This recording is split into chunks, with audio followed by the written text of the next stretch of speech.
அனைத்திந்திய அண்ணா திராவிட முன்னேற்ற கழகத்தின் தலைமையிலான தமிழ்நாட்டின் தேசிய ஜனநாயக கூட்டணியின் சார்பில் மதுரையில் நடைபெறுகின்ற இந்த மாபெரும் பொதுக்கூட்டத்திற்கு வருகை தந்து இறுதியாக சிறப்புரை ஆற்ற இருக்கின்ற இந்தியாவை உலகளவிலே சக்தி வாய்ந்த நாடாக அழைத்து சென்ற இந்திய பிரதமர் மரியாதைக்குரிய மாண்புமிகு திரு நரேந்திர மோடிஜி அவர்களே, இன்னும் 2 மாதத்தில் தமிழ்நாட்டின் முதலமைச்சராக பதவியேற்க இருக்கின்ற முன்னாள் முதலமைச்சரும் நம் கூட்டணியின் தலைவருமாகிய மரியாதைக்குரிய திரு எடப்பாடி பழனிசாமி அவர்களே,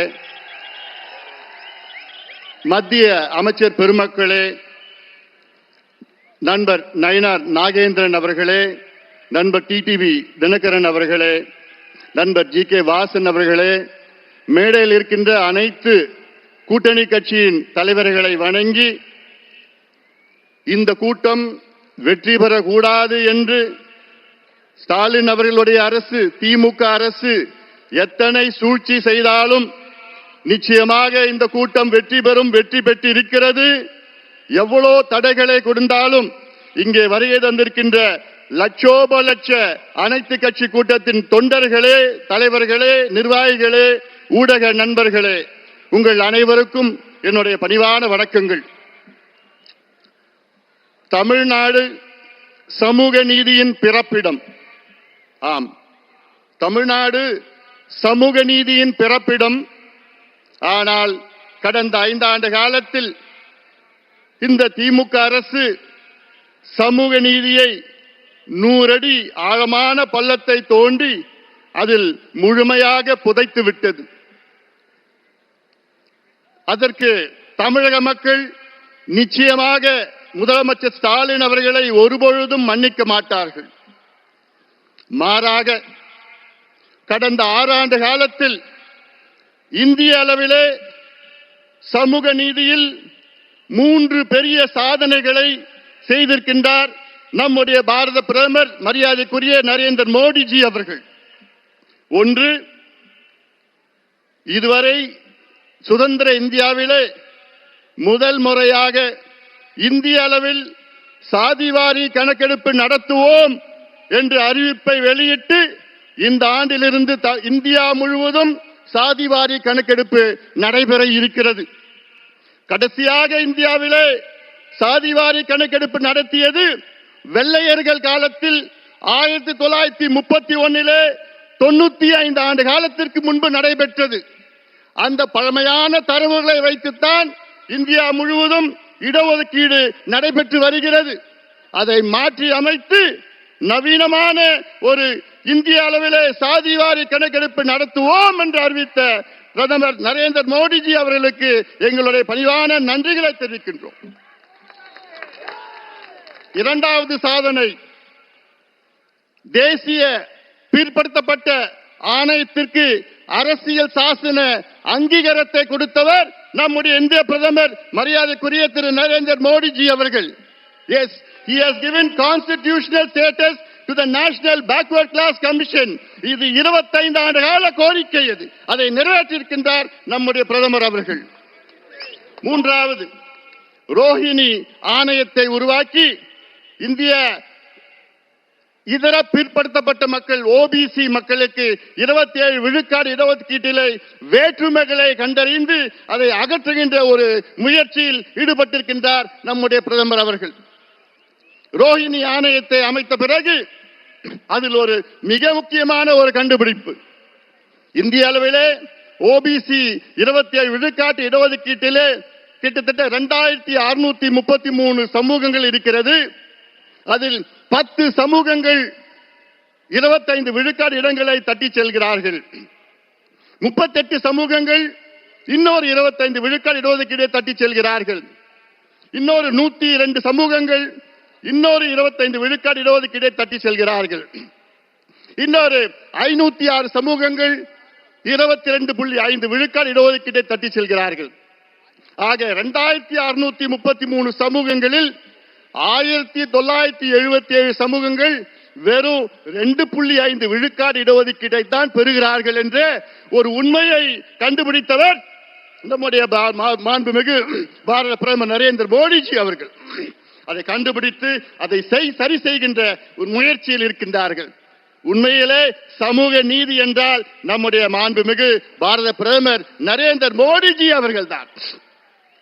ஆனால் சமூக நீதி எங்கள் உயிர் மூச்சு என்று வீர முழக்கம் சொல்லுகின்ற திமுக, குறிப்பாக ஸ்டாலின் அவர்களே, உங்களுக்கும் சமூக நீதிக்கும் எள்ளளவும் சம்பந்தம் கிடையாது. உங்களுக்கும் சமூக நீதிக்கும் என்ன சம்பந்தம் இருக்கிறது? இன்னும் சொல்ல போனால் இந்தியாவிலே, சுதந்திர இந்தியாவிலே முதல் முறையாக ஒரு மாநிலத்தில் சாதிவாரி கணக்கெடுப்பு நடத்தி தரவுகளை வெளியிட்டு அதற்கு ஏற்ப சமூக திட்டங்களை வழங்கி இடஒதுக்கீடை உயர்த்தியது பிஜேபி ஆளுகின்ற மாநிலம் பீகார். நினைத்து பாருங்க. உண்மையிலே சுதந்திர இந்தியாவிலே முதலாக நடந்தது பீகார். ஆனால் சமூக நீதியின் பிறப்பிடம் தமிழ்நாட்டிலே அது நடைபெற்றிருக்க வேண்டும். கடந்த 5 ஆண்டு காலத்திலே ஸ்டாலின் அவர்களை எத்தனை முறை நாங்கள் கேட்டோம், கணக்கெடுப்பு நடத்துங்கள், கணக்கெடுப்பு நடத்துங்கள். இந்த கணக்கெடுப்பு ஏதோ சாதிவாரி கணக்கெடுப்பு இல்ல. உங்களுக்கு அந்த சாதி பேரை பிடிக்கலன்னா அது சமூக நீதி கணக்குன்னு நீ வச்சுக்கீங்க, பொருளாதார கணக்கு, ஏதாவது ஒரு கணக்கு வேணும். அந்த கணக்கு தான் பீகாரிலே நடத்தி, அந்த பீகாரிலே அங்கே 97 லட்சம் குடும்பங்கள் 6000 ரூபாய்க்கு குறைவான வருமானம் பெறுகிறார்கள். அந்த 96 லட்சம் குடும்பங்களுக்கு அந்த அரசு 2 லட்சம் ரூபாய் ஒதுக்கீடு செய்து அவர்களுடைய குடும்ப வளர்ச்சிக்காக செய்திருக்கிறது. இதுதான் உண்மையான சமூக நீதி. இதே கணக்கெடுப்பில் பீகாரிலே 67 லட்சம் குடும்பங்களுக்கு சொந்த வீடு இல்லை என்று அந்த 67 லட்சம் குடும்பங்களுக்கு வீடு கட்டி கொடுக்கிறார் அந்த பீகார் மாநில அரசு. இதான் உண்மையான சமூக நீதி. ஆனால் நான் கணக்கெடுக்க மாட்டேன், எந்த பிரச்சனையும் எனக்கு தெரிஞ்சு விருப்பம் இல்லை அப்படின்னு சொல்லுகின்ற ஒரு முதலமைச்சரை பார்த்திருக்கீங்களா? அதை விட மோசம், சட்டமன்றத்திற்குள் பொய் சொல்லுகின்ற ஒரு முதலமைச்சரை பார்த்திருக்கீங்களா? ஆம், தமிழ்நாட்டின் முதலமைச்சர் மு.க. ஸ்டாலின் அவர்கள் சட்டமன்றத்திற்குள்ளே எத்தனையோ முறை பொய் சொல்கிறார்கள். என்ன, எங்களுக்கு அதிகாரம் இல்லை என்று, கணக்கெடுப்பு நடத்துவதற்கு எங்களுக்கு அதிகாரம் இல்லை என்று. பிறகு எப்படி பீகார், தெலுங்கானா, ஆந்திரா, கர்நாடகா, ஒரிசா, ஜார்க்கண்ட் போன்ற மாநிலங்கள் எப்படி எடுத்தார்கள்? எந்த சட்டத்தின் கீழ் எடுத்தார்கள்? இந்தியன் ஸ்டாட்டிஸ்டிக்கல் ஆக்ட் 2008 படிதான் அத்தனை மாநிலங்களும் எடுத்தார்கள். அந்த சட்டத்தின் கீழ் தான் மத்திய அரசுக்கு அதிகாரம் இருக்கிறது, மாநில அரசுக்கு அதிகாரம் இருக்கிறது, ஏன் பஞ்சாயத்து தலைவர்களும் அதிகாரம் இருக்கிறது. நான் ஏன் இந்த கணக்கு சொல்றேன்னா, தமிழ்நாட்டின் மக்கள் தொகை 8 கோடி, 2 கோடி குடும்பம். அந்த 2 கோடி குடும்பம் எப்படி இருக்கிறாங்கன்னு தெரிஞ்சுக்கிறது கூட உங்களுக்கு மனசு இல்லையா? அது ஏன் தெரிஞ்சுக்க மாட்டீங்க? அது 2 கோடி குடும்பம் கணக்கெடுத்து அந்த குடும்பத்தில் எத்தனை பேர் இருக்கிறாங்க, என்ன சமூகம், எந்த மதத்தை சார்ந்தவர்கள், ஆண்கள் பெண்கள் எத்தனை பேர் படிச்சிருக்கிறாங்க, எத்தனை பேர் வேலையில இருக்காங்க, அரசு வேலையா தனியார் வேலையா, அந்த வீட்டில் எத்தனை பாத்ரூம் இருக்கு, பாத்ரூம்ல பைப்ல தண்ணி வருதா, அல்ல சோலார் இருக்கா, அல்லது கிணறுல போர் இருக்கா, கிணறு இருக்கா, சைக்கிள் இருக்குதா, இல்ல பைக் இருக்குதா, இதெல்லாம் கணக்கெடுப்பு நடத்தி எத்தனையோ சமூக திட்ட நல்ல திட்டங்கள் கொடுக்கலாம், இடஒதுக்கீடை உயர்த்தலாம், உள்ஒதுக்கீடை கொடுக்கலாம். அதே வேளையிலே தமிழ்நாட்டில், இந்தியாவிலே தமிழ்நாட்டில் மட்டும்தான் 69 விழுக்காடு இடஒதுக்கீடு நமக்கு கிடைத்திருக்கிறது. அதற்கு அந்த 69 விழுக்காடு இடஒதுக்கீட்டை பாதுகாத்தவர் ஒரே ஒரு நபர் தான், முன்னாள் முதலமைச்சர் புரட்சி தலைவி செல்வி ஜெயலலிதா அம்மையார் அவர்கள் தான். அந்த அம்மா மட்டும் இல்லனா இன்னைக்கு 69 விழுக்காடு இடஒதுக்கீடு அதை உச்ச நீதிமன்றம் ரத்து செய்திருப்பார்கள். 1993 தமிழ்நாட்டின் சிறப்பு இடஒதுக்கீடு சட்டத்தை, 69 விழுக்காடு இடஒதுக்கீடு சட்டத்தை மத்திய அரசை வலியுறுத்தி அரசியல் சாசன சட்ட திருத்தம், கான்ஸ்டிடியூஷனல் அமெண்ட்மெண்டை கொண்டு வந்து 9வது அட்டவணைகளை பாதுகாத்தவர் புரட்சி தலைவி ஜெயலலிதா அம்மையார் அவர்கள். இல்லையே நமக்கு இன்று கிடைத்திருக்காது. இறுதியாக நான் சொல்கின்றேன், நம்முடைய பாரத பிரதமர் நரேந்திர மோடிஜி அவர்களை மீண்டும் பாராட்டுகின்றேன். காரணம், நீர் மேலாண்மைக்கு முக்கியத்துவம் கொடுக்கின்றவர். அவருடைய குஜராத்தில் அவர் முதலமைச்சராக இருந்த நேரத்திலே அந்த குஜராத்திலே சௌராஷ்டிரா என்ற பகுதி இருக்கிறது. அது மிகவும் வறட்சியான பகுதி, குடிப்பதற்கு தண்ணீர் இல்லாத பகுதி. அந்த பகுதிக்கு அப்பொழுது ஒரு திட்டத்தை வகுத்து 12,000 கோடி ரூபாய் ஒதுக்கீடு செய்து அங்கே அந்த திட்டம் சௌராஷ்டிரா நர்மதா நீர் திட்டம் என்று அறிவித்து அந்த திட்டத்தை அந்த நீரை அந்த பகுதிக்கு கொண்டு சென்று இன்றைக்கு 11 மாவட்டங்கள் வளம் செழிக்க அந்த மாவட்டங்களை மாற்றி அமைச்சிருக்கின்றார் நம்முடைய நரேந்திர மோடிஜி அவர்கள். 10 லட்சம் ஏக்கர் அங்கே கூடுதலாக அங்கே விவசாயம் செய்து கொண்டிருக்கின்றார்கள் குஜராத்திலே. அப்படிப்பட்ட புரட்சி செய்திருக்கின்றார் நம்முடைய பாரத பிரதமர் நரேந்திர மோடிஜி அவர்கள். ஆனால் தமிழ்நாட்டிலே 60 ஆண்டு கால கோரிக்கை, உங்களுடைய கோரிக்கை, நம் கோரிக்கை, காவிரி குண்டார் திட்டத்தை நிறைவேற்றுங்கள் என்று. காவிரியிலே ஆண்டுதோறும் தண்ணீர் கடலுக்கு செல்கிறது. அது ஒரு 8 TMC நீரேற்று மூலமாக கொண்டு வந்து அந்த குண்டார் விருதுநகர் மாவட்டத்திலே குண்டாரில் இணைக்கின்ற திட்டம் தான் காவிரி குண்டார் திட்டம். அதிமுக ஆட்சி காலத்திலே 14,500 கோடி ரூபாய் அங்கே அறிவித்து அதற்கு அடிக்கல் நாட்டியவர் நம்முடைய முன்னாள் முதலமைச்சர், இன்னும் 2 மாதத்திலே முதலமைச்சராக வைக்கின்ற எடப்பாடி பழனிசாமி அவர்கள்.